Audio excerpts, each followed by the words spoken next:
అంటున్నాడు, భయపడవద్దు, సాగిపో. నిన్ను తరుముతున్నవి అడ్రస్ లేకుండా నేను చేస్తా. నిన్ను వెంటబడి తరుముతున్నవి అభావులయ్యేటట్టు నేను చేస్తా. వారు శూన్యమయ్యేటట్టు నేను చేస్తా.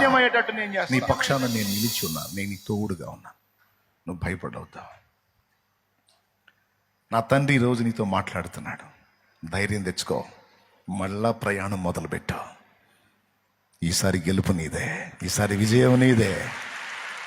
ఇంతవరకు సాధించలేని కార్యాలు మునుముందు నువ్వు చూడబోతున్నావు. నా దేవుడై జరిగించబోతా ఉన్నాడు. ఆమేన్, ఆమేన్. పైకి లేచి నిలబడు. ఆత్మీయ జీవితంలో కూడా నీకు జయాన్ని అనుగ్రహించబోతున్నాడు నా దేవుడు. నువ్వు నడుస్తూ నడుస్తూ నడుస్తూ ఇప్పటికే కొంత మార్పు నీలో జరిగింది, కొంత చేంజ్ నీలో వచ్చింది, చేశాడు. కొంత రూపకల్పన నీలో చేశాడు. ఇక మిగిలింది కూడా ఆయనే పూర్తి చేస్తాడు.